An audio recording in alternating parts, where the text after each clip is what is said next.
Hey up, Tuesday 13th of February. So, uh, it's push day, essentially. Chest, shoulders, triceps, and kick off with the dips as per usual for February anyway.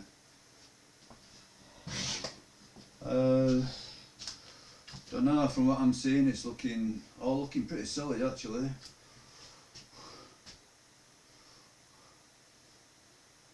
As I say, I always think that the what I can see on screen before I upload it to YouTube looks better than what comes out on YouTube, but you know, that might just be an illusion of some kind, I don't know. But in my opinion, it's all looking pretty much as it should do. Yeah, I mean it's Tuesday, isn't it? So I'm sort of like this is if you think about what I'm doing, which is more or less well, it's a 6-day a week keto run. In other words, 6 day a week there's hardly any carbs involved, and 1 day a week is a carb up. So you get this sort of like cycle whereby before the carb up, the muscles flatten out somewhat. You lose all the glycogen and the water and the stored carbohydrate. So the muscles tend to shrink down a little bit. So you look like a melted candle, really. And then after the carb up, so like the day or two after, it looks quite bloated actually. There's it's just that heaviness in the stomach. But it comes to sort of like Tuesday, Wednesday, it's sort of like the sweet spot.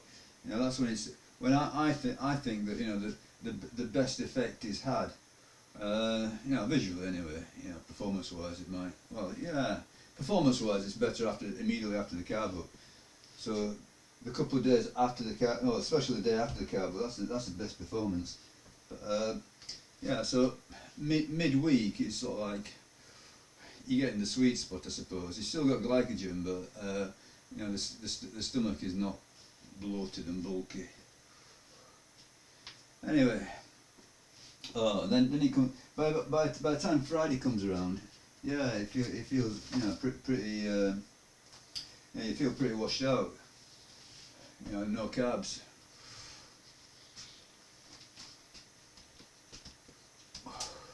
Very brief warm up before we get on with the dips.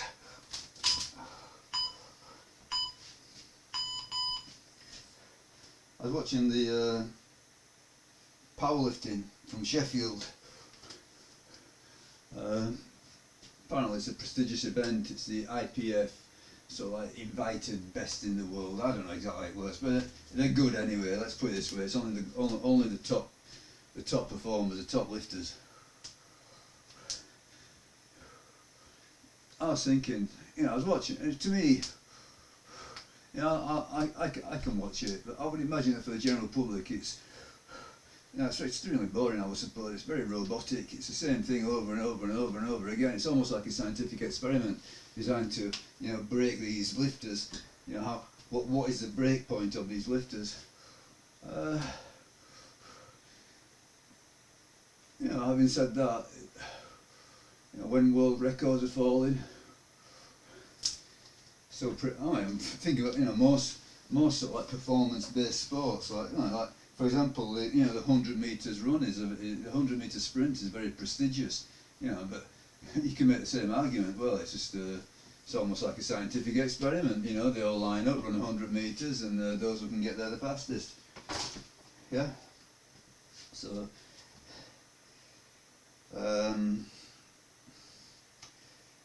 Who can jump the highest? Who can jump over a bar? Yeah, and there's not many uncontrolled variables involved. I suppose something like boxing or whatever, it's much more dramatic. Things happen that you can't expect in advance. But with powerlifting, you can totally expect it in advance. You know exactly what's coming. Having said that, I think that even though it might not be the world's greatest spectator sport. Well, and I think that I'm biased in this regard because, you know, I honestly have very, very, very little time for spectator sports. Even though, even you know, things that I'm interested in, uh, martial arts, boxing, powerlifting. You know, I find it to watch it is not incredibly inspiring. Well, it doesn't really interest me to watch any of it. Yeah, to do it is much more interesting, and to think about doing it and how do you do it and the debate around, you know, which method works and all that sort of thing. That's interesting to me. I'm just saying personally. Yeah, but the actual you know, watching somebody else, I find it's not to me. It's a bit stale, I suppose. That's just me. So I suppose what I'm saying, you know, take it with a pinch of salt because I'm not a great spectator of sports of any kind. Yeah, I mean I always felt when I was at school and it was, you know, the whole sporting world seemed to revolve around football. Yeah, I had no interest in it whatsoever. That was me. You know that all my interest was sparked by going to work on building sites with my dad. You know, as a young kid, you know, I don't know, probably 15 or so, maybe 16, I can't remember. You know, and realising that there are people in this world who are very strong, and realising that I wasn't one of them. Yeah, and then thinking, can I remedy that? Can I do something about that? And that was a seed. That was it. It was that.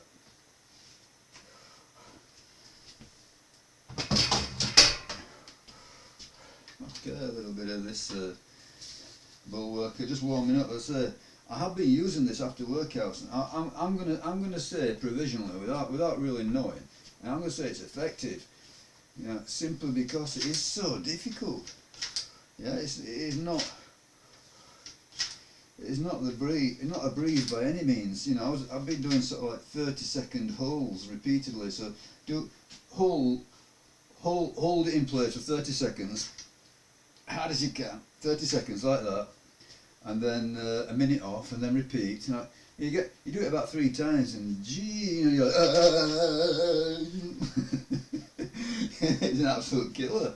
Yeah, and when I've done I've been doing, you know, it's completely top of my head stuff. I don't know, you know, I don't know if it's a good method or not. But I've been doing 3 30-second holds followed by 3 sets of reps, and I get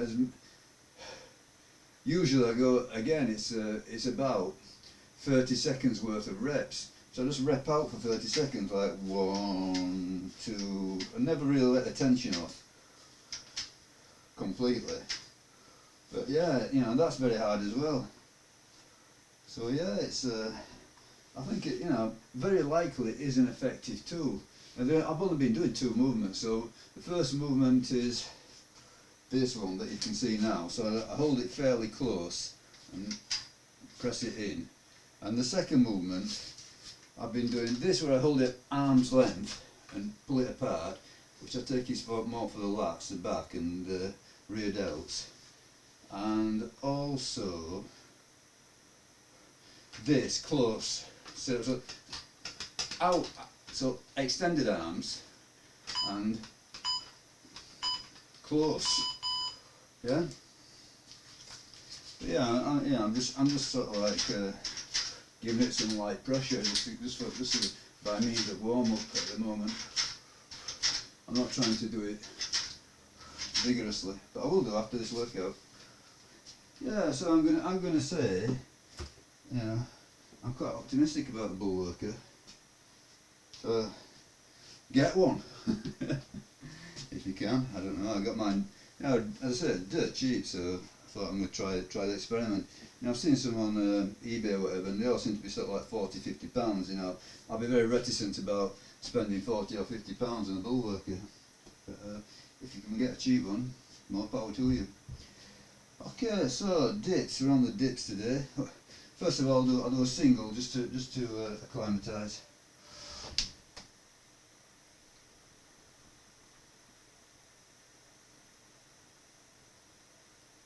good hold in the hole.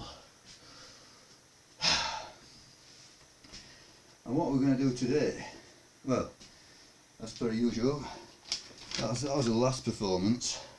So can you see that 20 kilos it says, and it says 88777. So today I'm going to a fairly substantial weight jump, 22 and a half.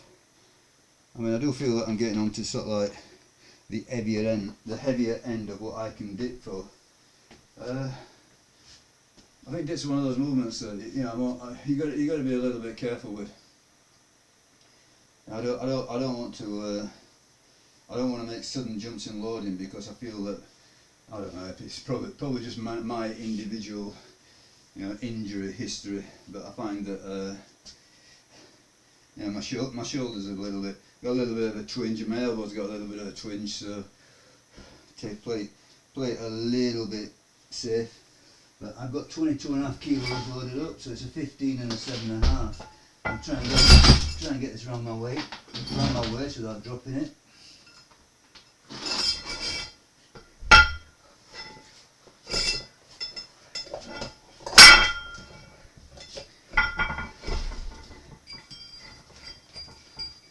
Come on.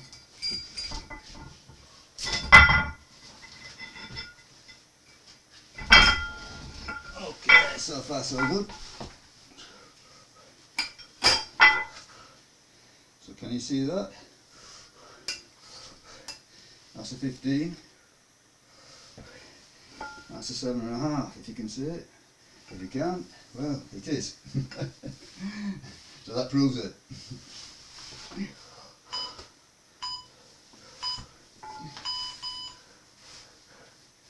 Okay, we're probably looking about, I don't know, I'm going to guess about 7. If I can get 8, that'd be fantastic. No idea really, see what happens. That's all part of the charm. You know, when you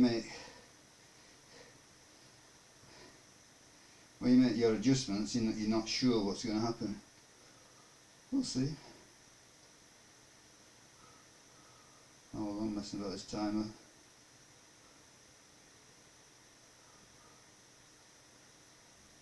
Okay, 15 seconds it says.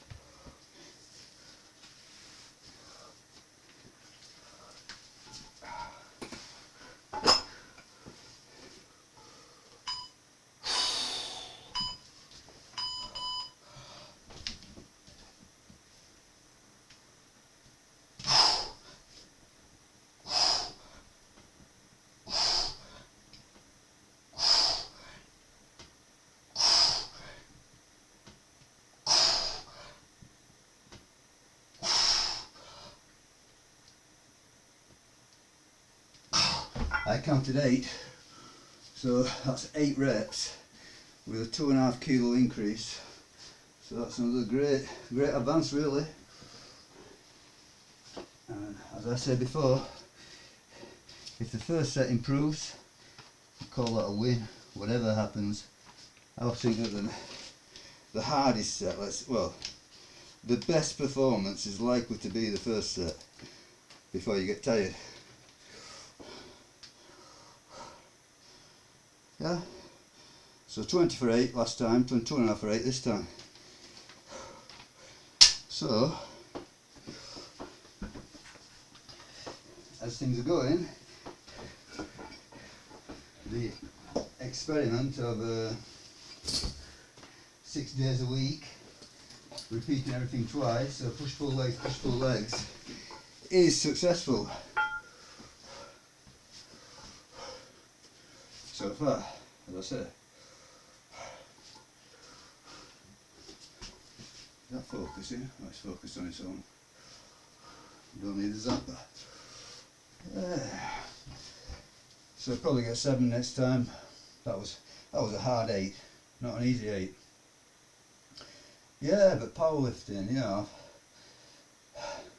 I find that I thought at the time when I did powerlifting, I thought it was great. It was really motivating to compete. In many ways, the competition is like not the main deal. It's a training run up you know, the weeks of training that lead up to it. So the competition day is like a magnet that pulls you through the training.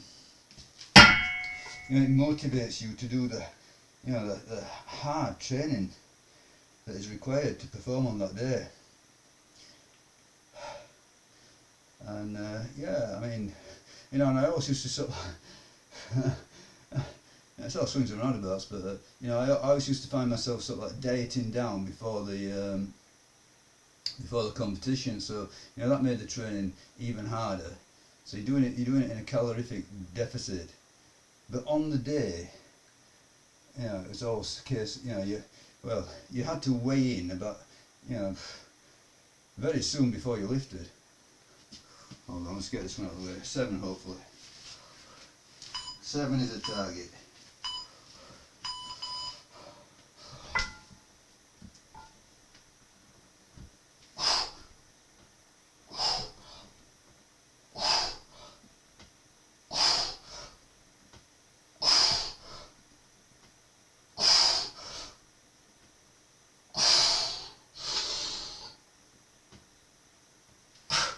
I counted 8, so there you go. Glory.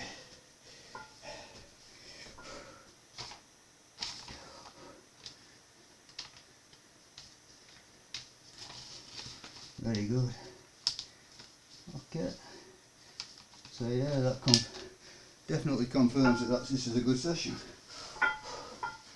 Whatever happens next. Yeah, I always found that you know, on the day, I'll be almost at my weakest point, you know, getting weighed in. You know, and inevitably I'd weigh in well under, because you can't rely on your household scales. You know, scales can be off, so you have to make sure that you're well under. And you know, on the day I was always well under. But then you start to carb up almost immediately, and I found that get off the weighing scales, and I used to go straight into glucose powder and those electrolytes. Yeah. So the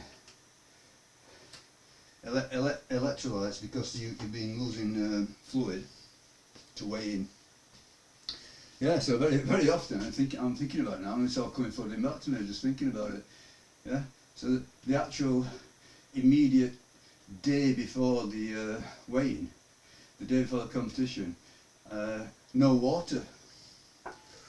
Yeah, or very little. Yeah, I remember some tricks like sucking on an ice cube. You know, just to get that advantage of low body weight. You know, because the weigh-in was only very shortly before the lifting. You know, you couldn't manipulate it like some of the others. Some people who compete in other federations, you know, they get weighed in, and then they've got sort of like a whole day or whatever to carb up. So you know, they'll probably lose about, you know, they'll lose 2 stone, you know, weigh-in, and then gain 2 stone. You know, it's doable because of the water, you know, dehydration. But the way I did it, yeah, you have to weigh in, you know, a couple of hours before you actually lifted. Okay, 7, come on, 7.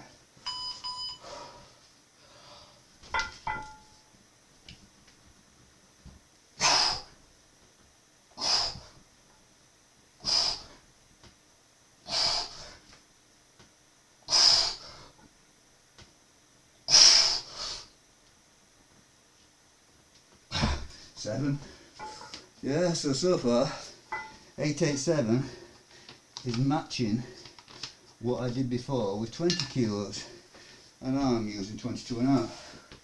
So yeah, good. Can't argue with the results. So yeah, I think I mentioned it before, you know, all of this is out of the bloody mindedness of proving to people that you can train frequently and still progress. Yeah. You know, whether or not someone's going to going to accuse me of being on steroids. I don't know. I would take it as a compliment actually. Believe you me, I'm not. Take my word for it. That's all you got. That's all you got. Yeah. As I keep saying, in this game, you can't 100% rely on any guru. Yeah. You can't rely on anybody apart from yourself. Only you know what is possible. Only you know. For example, I can tell you till I'm blue in the face. Yes. A natural person, well under 6 foot, can squat 500 pounds and deadlift 600. Yeah, you don't need anything that you can't get in a normal supermarket. You know, I can repeatedly tell you that, and you know, only you will ever know if I'm lying or not by doing it.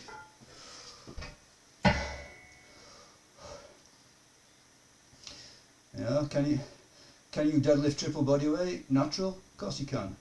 But how do you know? Somebody tells you. Is that good enough? You read it in print. Is that good enough?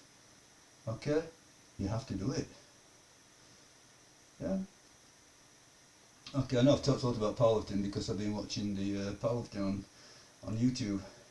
But as I say, I'm not doing powerlifting now. Yeah, I'm doing some of the movements that are associated with powerlifting, but I'm not doing them in a powerlifting fashion. I'm not trying to do 1 rep max. You know, I'm very much doubt that I'm going to go below 5 reps at any point intentionally. Yeah, maybe it will happen without intention, but I don't set out to go below 5. I would say even 5 is a lowest end for optimal hypertrophy, in my opinion. Okay, can we get 7 again? Come on.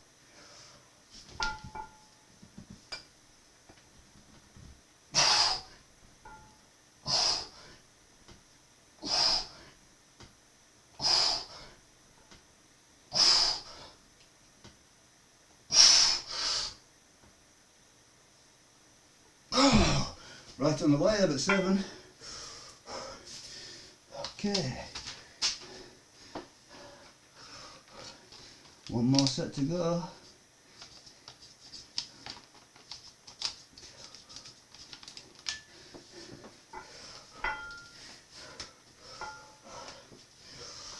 Yeah.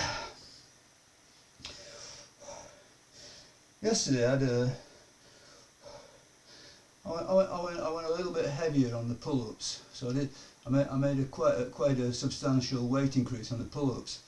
So I dropped a few reps, and because of that, I thought, well, let's balance it out a little bit. So the rest of the workout, which I don't record it, it's mostly cable stuff, but it was a more back biceps grip. Anyway, the rest of the workout I did it in a very different fashion yesterday. So it was definitely a case of feel your way, but it didn't take long to work it out.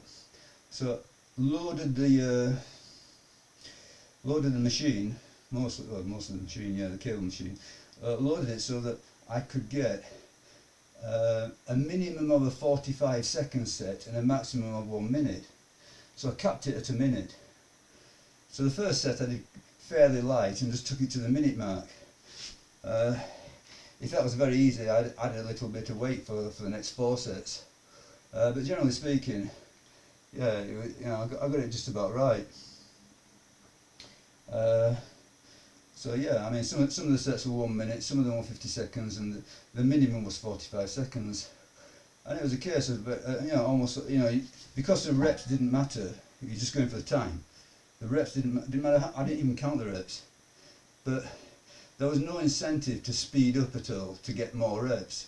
Therefore, I concentrated much more on the eccentric, which I do think it is the part or the aspect of the repetition that gives most hypertrophy.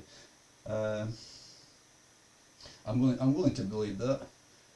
There's no way I'm going to say that concentric, eccentric. I'm not going to say that the concentric contributes nothing. To me that's childish. Yeah, but I'm going to say that the eccentric contributes more, and you can slow it down in the wind. Okay, let's get this one. 6 or 7. 6 will be good, 7 will be great. 8, I'm going to say is impossible.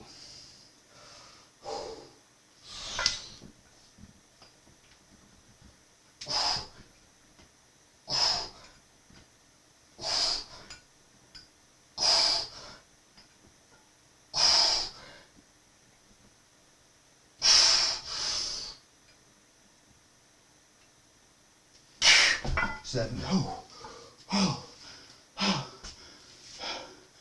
Very hard. So I'm not. There is no way that I'm holding back on these So I'm not trying to sort of like make it easy so I can beat them next week or next session rather. Yeah, that was hard, but no holding back for several of those sets. But the result, yeah. Okay. Now the dust has settled.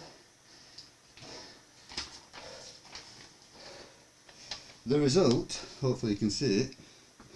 So last week was, last session rather, with 20 kilos, 88777. This session we done 2.5 kilos, 88777. So no loss of reps and a 2.5 kilo increment on the weight, which is fantastic. Yeah, excellent, most excellent. Okay, so outside in the shed, I'm going to do. If I remember correctly, it's press behind neck with a bar, which I'm very poor at. You know, I'm very poor at press behind neck. And then it's going to be bench press. Then it's going to be tricep extension, upright row, some neck work, which I just throw in there. I don't know why neck work is on push day. Yeah, I suppose just in case that, you know, the other days will be getting a bit overpopulated, and push day seemed a bit lighter. Therefore, I put neck work. Yeah, I mean my neck work is so half-hearted, it's pathetic really. But you know, I keep thinking, oh, I need to do some neck work. Need to do some neck work. Just do a bit. Yeah. Then after all that lot, I do a bit of the bull work at the end, just in case that isometrics on the bull work are the magic ticket. You never know, do you? You never know until you try. But yeah, I mean, as I say, I'm just looking at the screen. I don't know, I think it looks pretty good. But yeah. Why? I can't explain. I always seem to look at my computer screen as I'm recording this and think, yeah, that looks fantastic, and then I see it on YouTube and it just doesn't seem to be as good. So whether or not the upload takes away some of the detail, or I've got no idea. You know, I'm not a cameraman at all. Okay, so until next time, cheers.